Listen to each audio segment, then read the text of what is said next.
Hello students of 6th standard. I am Mrs. Suvidha Santosh Patil from Raigad Jilla Parishad Primary School, Zoegane.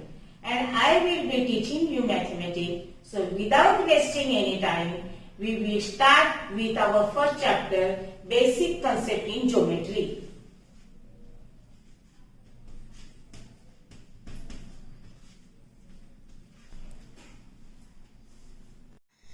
Our first concept is point. Point is nothing but a tiny dot.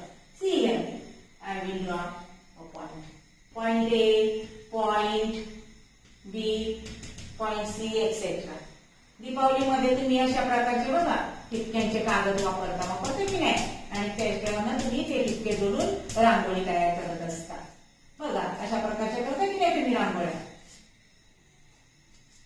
हे ठिपके म्हणजेच बिंदूचं ते प्रतीक आहे म्हणजेच तो point आहे. आता बघा लक्षात आलं तुमच्या पॉइंट तुमच्या लक्षात आलं असेलच. सेकंड कन्सेप्ट आपण पाहूया. Line, segment and line. See here, I will draw 2 points, point P and point Q. Then I will join this point. Point जोडल्यानंतर एक रेघ तयार झाली. आता ही रेघ जर आपण ठरवलं तर इकडे PQ पासून पुढे कितीही वाढू शकतो म्हणून त्याला मर्यादा नाही. अमर्याद वाढू शकतो असं बाणाने दाखवतो. पॉइंट पी कडे सुद्धा आपण अमर्याद वाढवू शकतो आणि मग ही एक अशा प्रकारची आकृती तयार झाली की नाही त्याला म्हणायचं लाईन. हे लाईनला आपण नाव देऊया एल. Line L. या लाईन एलचाच हा PQ एक भाग आहे तो आपण इथे पुन्हा दाखवूया. हा पॉइंट पी आणि पॉइंट क्यू. PQ हा लाईन एलचा एक भाग आहे खंड आहे म्हणून यालाच म्हणायचं लाईन सेगमेंट. म्हणजे हा PQ तयार झालेला आहे की नाही याला म्हणूया लाईन सेगमेंट.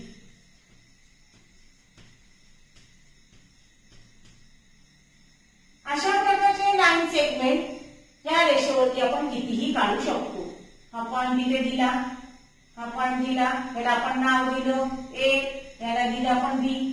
मग हे लाईन सेगमेंट झाले. Line segment AP, line segment PQ, line segment QB किंवा मोठा लाईन सेगमेंट होणार लाईन सेगमेंट AB.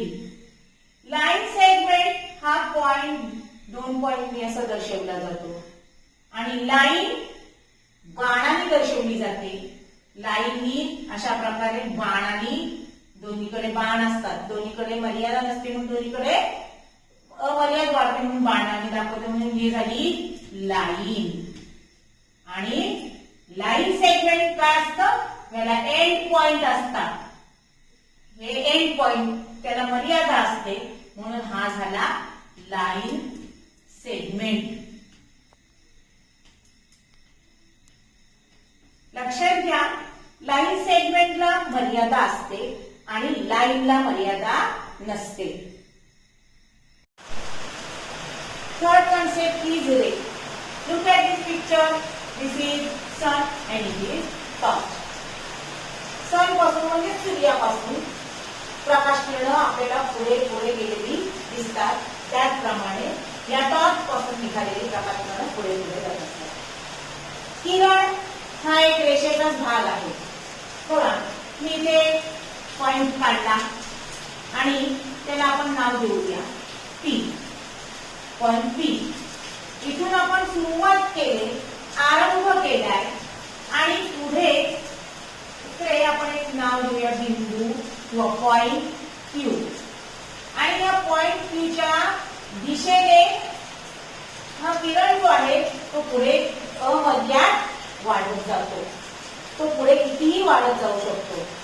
इथे सुरुवात केली, आरंभ केलाय म्हणून याला मराठीमध्ये आरंभ बिंदू म्हणतात आणि इंग्रजीला यालाच पॉइंट ऑफ ओरिजिन म्हणतात. काय म्हणतात? Point of origin. ओरिजिन म्हणजे आरंभ. म्हणून याला पॉइंट ऑफ ओरिजिन म्हणतात. म्हणून अशा प्रकारे तयार होणाऱ्या अशा आकृतीस किरण म्हणजे इंग्रजीमध्ये रे म्हणतात. याला आपण नाव दिलेलं आहे पी क्यू. रे पी क्यू. याचं काय नाव झालं? रे पी क्यू. याला तुम्ही रे क्यू पी म्हणू शकत नाही, कारण इथून सुरुवात एका ठिकाणातून सुरुवात होते आणि दुसऱ्या ठिकाणी शेवट होत नाही, पुढे तो वाढत जातो. याला म्हणायचं रे पी क्यू. रे क्यू पी म्हणायचं नाही. कळालं? Now we will see some more definition. Point first, an infinite number of lines can be drawn through one point. आपण एक पॉइंट घेऊया. तुम्ही पण तुमच्या नोटबुक वरती घ्या आणि या एका पॉइंट मधून किती लाईन्स जातात ते पाहूया. तुम्ही प्रयत्न करा. पाहूया किती लाईन्स जात आहेत त्या.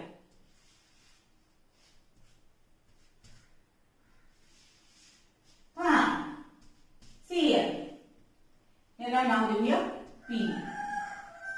पी एक आपण पॉइंट घेतला आणि त्या पॉइंट मधून आपण अशा लाईन्स गेलेल्या आहेत. एका बिंदूतून या लाईन्स गेलेल्या आहेत. एका बिंदूतून अशा एका बिंदूतून जाणाऱ्या असंख्य रेषा जातात. एका बिंदूतून किती लाईन जातात? असंख्य. इन्फानाइट नंबर म्हणजेच काय मराठीमध्ये? असंख्य. एका बिंदूतून किती रेषा जातात? असंख्य रेषा. म्हणजे an infinite number of lines can be drawn through one point. Second, when two or more lines pass to the same point, they are called concurrent lines. Same point. लक्षात द्या इकडे. ह्या एकाच बिंदूतून दोन किंवा दोन पेक्षा अधिक लाईन्स जेव्हा जातात त्यावेळेला त्या रेषांना कॉन्करंट लाईन्स असं म्हणतात. मराठीमध्ये एक संपाती रेषा असं म्हणतात. काय म्हणतात मराठीत? एक संपाती रेषा. आणि इंग्लिश मध्ये कॉन्करंट लाईन्स. काय म्हणताय? Concurrent lines. And the common point to which they pass is called their point of concurrence. Point of concurrence. बघा लक्ष द्या. आपण हा एकच बिंदू घेतला होता आणि एका बिंदूतून दोनापेक्षा अधिक लाईन्स इथे गेलेल्या आहेत. आणि हा जो पॉइंट आहे या पॉइंटलाच काय म्हणायचं? Point of concurrence. मग पॉइंट ऑफ कॉन्करन्स कोणता आहे? तर पी. मराठीमध्ये त्याला संपात बिंदू असं म्हणतात. मग याचा संपात बिंदू कोणता आहे? पी. कोणता आहे? पी. संपात बिंदू. मराठीत त्याला म्हणतात संपात बिंदू आणि इंग्रजीमध्ये म्हणतात त्याला पॉइंट ऑफ कॉन्करन्स. अंडरलाईन केलेला आहे, लक्ष द्या. काय म्हणतात? Point of concurrence. कळलं? Next point. One and only one line can be drawn through any two distinct points. बघा आपण दोन पॉइंट घेऊया. याला नाव दिलं पी. हा एक पॉइंट घेऊया. याला नाव दिलं क्यू. हे दोन वेगवेगळे पॉइंट आपण घेतलेले आहेत. ह्या दोन वेगवेगळ्या पॉइंट मधून तुम्हाला किती लाईन्स काढता येतील? सांगा बरं. How many lines can we draw from two points? प्रयत्न करा. बघा. Only one lines can we draw. आपण we can draw only one line. समजलं? ठीक आहे, आपण पुढचं बघूया. Three or more points which lie on a single straight line are said to be collinear points. Here, the point A, point B, point C, point D, point E, point A, असे point काढले. आता हे point आपण जोडून बघूया. Point A आणि बी आपण जोडले, लाईन तयार झाली आहे. पण आपले डेफिनेशन काय आहे? 3 or more पॉइंट्स. इथे ओनली 2 पॉइंट्स आहेत. 3 पॉइंट डी, ई आणि ए जोडून पाहूया. डी, ई, ए 3 पॉइंट्स आहेत. ते एका सरळ लाईन मध्ये आलेले आहेत. आपण पुढे वाढवले तर ती लाईन तयार होते. सरळ लाईन मध्ये आले ते 3 पॉइंट आणि म्हणून या अशा सरळ रेषेमध्ये येणारे जे पॉइंट आहेत कोणते कोणते आहेत? पॉइंट डी, पॉइंट ई आणि पॉइंट ए हे एका सरळ रेषेत आले. एका सरळ रेषेवर येणाऱ्या बिंदूंना म्हणजे त्या पॉइंट्सना मराठीमध्ये एकरेषीय बिंदू म्हणतात. काय म्हणतात मराठीत? एकरेषीय बिंदू. पण किती बिंदू यायला हवेत? 2 का 3 पेक्षा जास्त? 3 पेक्षा जास्त. 2 नाही, 3 पेक्षा जास्त. म्हणून म्हटलंय 3 or more points which lie on a single straight line are said to be collinear points. English मध्ये त्याला एकरेषीय बिंदूंना collinear points असं म्हणतात. Next, points which do not lie on the same line are called non-collinear points. See here.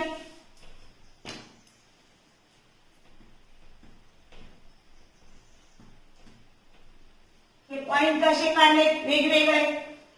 आपण इकडे पॉइंटला नाव देऊया. P, Q, R, S, T, U, V हे पॉइंट आपण नाव देऊ. आता ते पॉइंट जोडले. पण आपण आपलं 3 पेक्षा जास्त पाहिजे. इथे 2 पॉइंट्स आले. पण ते एका सरळ रेषेत तिथे म्हणता येणार नाही कारण 3 पेक्षा जास्त आहे. आपण हे पी, क्यू असं हे आलंय आणि एस जर जोडायचं झालं तर इथे ब्रेक झाले बघा, वाकडं आले. मग तो एका सरळ रेषेत दिसतोय का तुम्हाला? नाही ना. पुढचे पॉइंट बघूया. टी, यू, व्ही हे जोडले.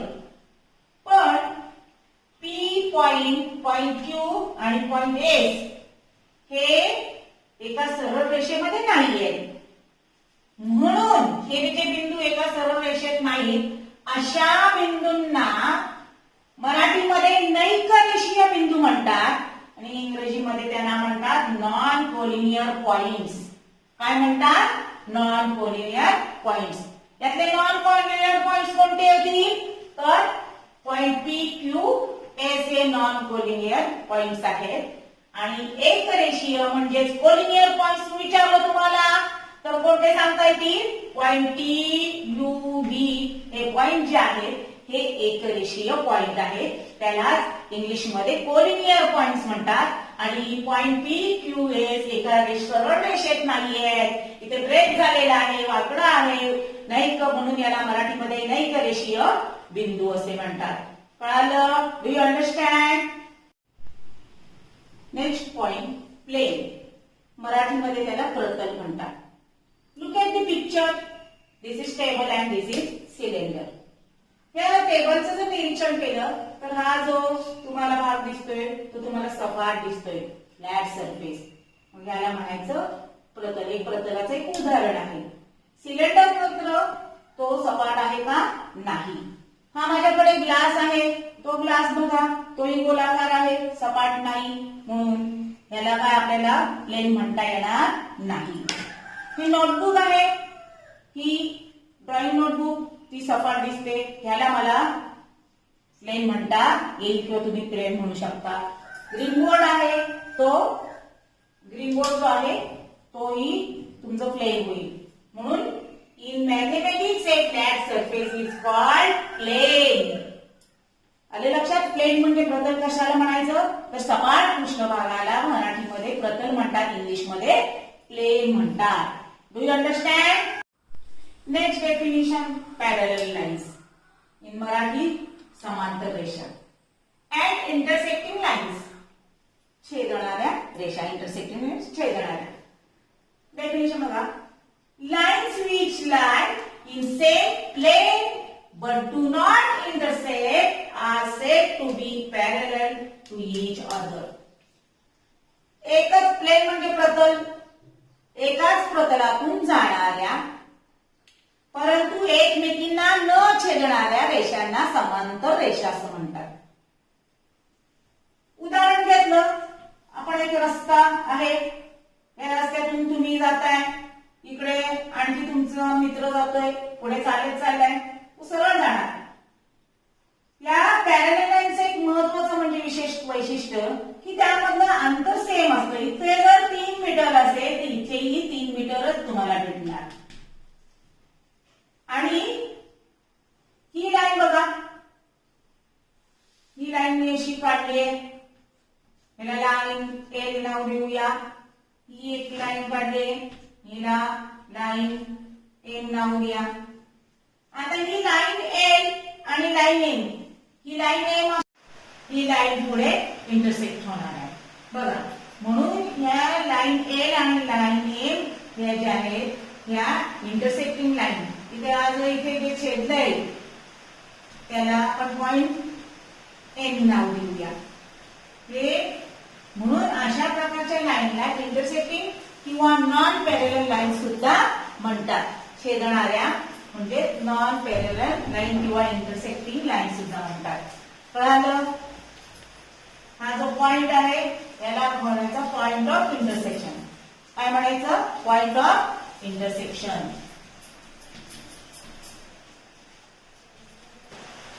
पॉइंट ऑफ इंटरसेक्शन काय म्हणायचं? Point of intersection. आता पुढे बघूया. Now children look at the figures. बघा, ह्या आकृत्या पहा. फिगर्स म्हणजे आकृत्या पहा. त्याच्यामध्ये आता ही एक लाईन आहे, ही लाईन इकडे हिला काय केलं ते बघा, निरीक्षण करा. या लाईनचे निरीक्षण करा आणि ह्या 2 लाईनचे निरीक्षण करा. आता आपण शिकलोय. आता ह्या दिलेल्या आकृत्यांमध्ये तुम्हाला पॅरलल लाईन्स कोणत्या आहेत किंवा इंटरसेक्टिंग लाईन्स कोणत्या आहेत ते तुम्हाला ओळखायचं आहे. आता या पहिली जी आकृती आहे, पहिली फिगर जी आहे, फर्स्ट फिगर, त्याच्यामध्ये काय तुम्हाला दिसतंय?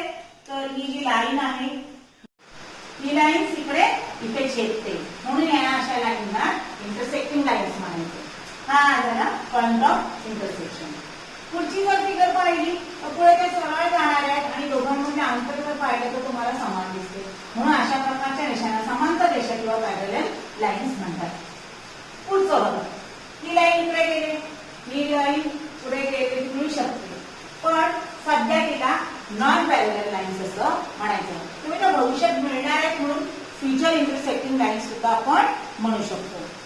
पुन्हा पहा, ह्या झाल्या नॉन पॅरलल लाईन्स, या आहेत पॅरलल लाईन्स आणि ह्या लाईन्स कोणत्या आहेत? Intersecting lines. कळालं? Do you understand? आता तुम्हाला जॉमेट्री मधल्या बेसिक कन्सेप्ट नक्कीच कळाले असते आणि नक्की कळाले. आता हा जो माझा व्हिडिओ आहे तो पुन्हा तुम्ही पाहायचा आहे आणि त्याच्यावरचे जे पुढे तुम्हाला प्रॅक्टिसचे तुमच्या पुस्तकामध्ये दिलेले आहेत ते तुम्ही सॉल्व्ह करायचे आहे. कळालं? ठीक आहे. Okay, good bye.